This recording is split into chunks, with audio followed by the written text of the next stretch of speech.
Welcome everybody to episode 2 of Bombs Away. So thank you so much for the feedback everyone on last week's episode, and thank you to all the people that really enjoyed the bomb. You said you liked the explosion. That was for you. Again, every week you get to see it, don't worry. So this week, last week we got some great feedback. Everyone was enjoying how we're showing what's working and what's not working. This week we really wanted to delve into event marketing, because a lot of people are running workshops, events, all these things, and they're getting great results, and some are getting not so great results. Some people are saying it's really simple for me to fill events, other people go, I have no idea how to do it.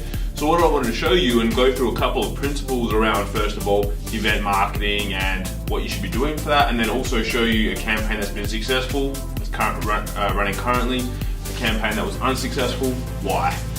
So first of all, first port of call, when you're doing an event, don't use Eventbrite. I hate Eventbrite. I really dislike Eventbrite. Use a landing page, use something like ClickFunnels, set it up properly. The simplest way to do it is have a video, opt-in, information below about what it is they're going to get from the event, get them to register. Free event, paid event, whatever that is. Next page, if you're having a paid event, get them to pay then. Or if you're doing a free event, have a free VIP upgrade. Not a free VIP upgrade, a VIP upgrade. So whether that's 17, 27, 47, 97, get them to upgrade there. You should get about a 15-20% conversion rate on that. But do it in a way that makes it simple for people. So don't have people click through, go to a page and then have to click through to Eventbrite and things like that. Make it simple and easy. That's what ClickFunnels is for.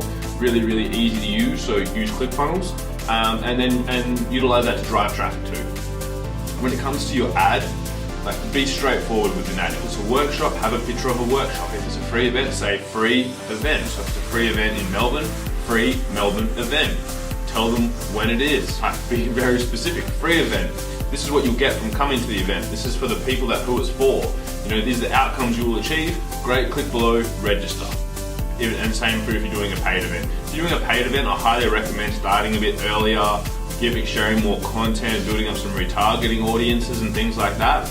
Don't just go straight into I'm doing a $97 event, never marketed before, buy my stuff. Be very, very specific with the way that you want to do it and start with enough time.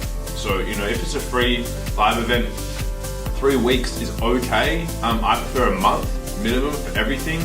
Paid 6 to 8 weeks out, you should be planning it anyway, building up some trust in the marketplace and then pushing through from there. So make sure that you know in advance how much you have. So how much time you have, how many people you need, and work those things out. So you should be able to get registrations for a reasonable price. So if you're doing a free event, you're probably going to have about 40 to 50% of people rock up. So making sure that you fill the numbers enough so you have the people in the room that you want, and having that VIP upgrade is great as well. But what I want to do now is jump in here, show you guys a campaign that's successful currently and why that is the case, and one that's been unsuccessful again as well. We're an open book here at Your Social Voice. We want to share with you what we're learning, why, things like that. So let's jump down here. So here's one of our clients. They've just started a marketing for an event, but you'll see there's a range. It's only been running for a couple of days, so it's still kind of optimizing and going through. But you can see here that the cost per conversion here, we've got some that are $5, but most of them, like 99%, are less than $20. We've got one here that's a bit higher. That'll go off shortly, but we're just giving it enough time to see how well it's going. It's only been running for a day. So if we see down here, at the moment we've got 12 conversions for $22. So under $20 is good.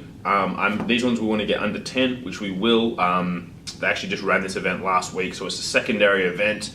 So this marketplace has already seen it, they know this event, they've already kind of been exposed to it, so I'm pretty happy with it at the moment. Obviously this one is converting the best $5 per conversion, which is great, and they haven't even emailed their database yet, so for them they only need 20 people there, so we only need to get 40 registrations, which we'll get in the next couple of days. So the reason why this event is working is, number one, these guys provide massive value to the marketplace. Free content, heaps of content goes out there, and it's all the time. It's consistent marketing of their content.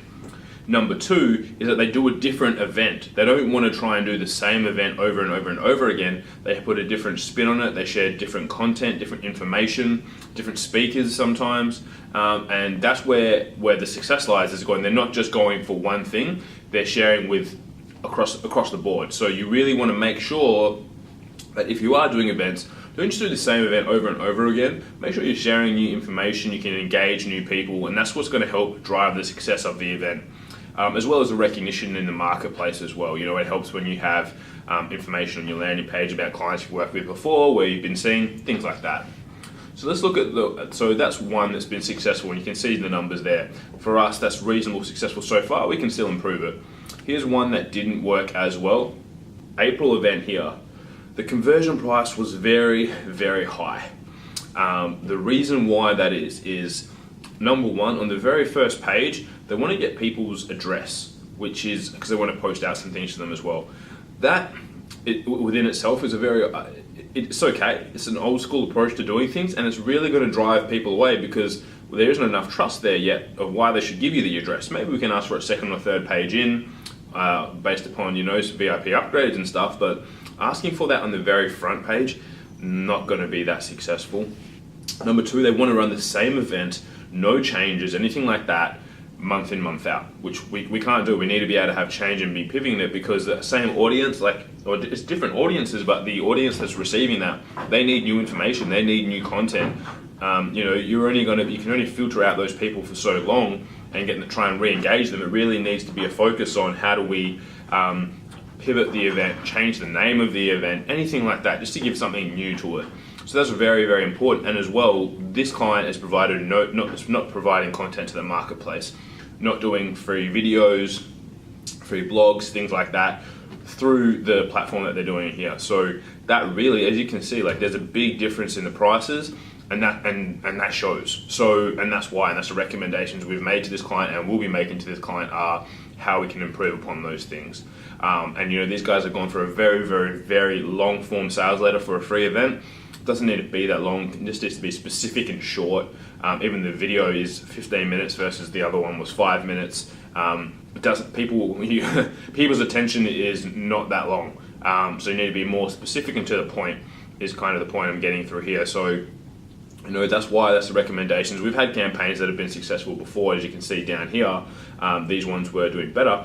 First time the event was run, we didn't go for the full postal address and things like that. So you can see the difference in cost when you make those changes is dramatic. So, you know, listen closely to when people give you advice, guys, on these things. So you're learning from our mistakes. You're learning from the mistakes where people want to make changes, they don't want to keep it as it was. Like you know, these are what will happen. It will cost you. So make sure that you know you're looking at how you can implement these things for yourself and for your business without having to do the costly trials and tribulations. But as well as like listen to advice. If we're giving you advice here for free, utilize that. And okay, it's not always there's no, you know, if someone has a better idea, there's no ego needed in these things. It's just going, okay, cool, how do we get the best result possible so we can help the most people? So guys, I hope you've been able to take away a few things from this event marketing section, this event marketing component number 2 of Bombs Away. We just really want to share with you that because we know a lot of people come to us that are doing events, and there's just a few small things that you need to do and you can get great results. And you know, we're showing you campaigns that have done well and haven't, and why. And that's really what we want to share with you here at Bombs Away. Next week we'll have some great feedback. We're going to Bali tomorrow. So today is Thursday. We're recording this. You guys will see it on Friday. So we'll probably be on a plane by the time you're watching this. But it's going to be some exciting. We're going to share some cool things there again.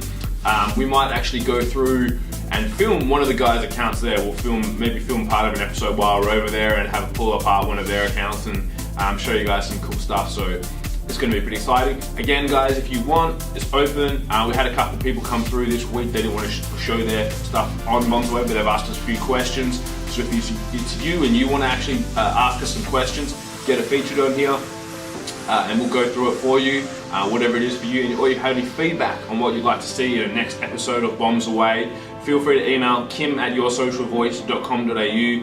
We've got some really cool things coming up planned for you guys in this series of episodes of online TV, I suppose, whatever you want to call it. But we're really excited with this platform at the moment, and we're really loving sharing this sort of stuff with you guys. So can't wait to see you next week. And again, my name is Kim from Your Social Voice, and this was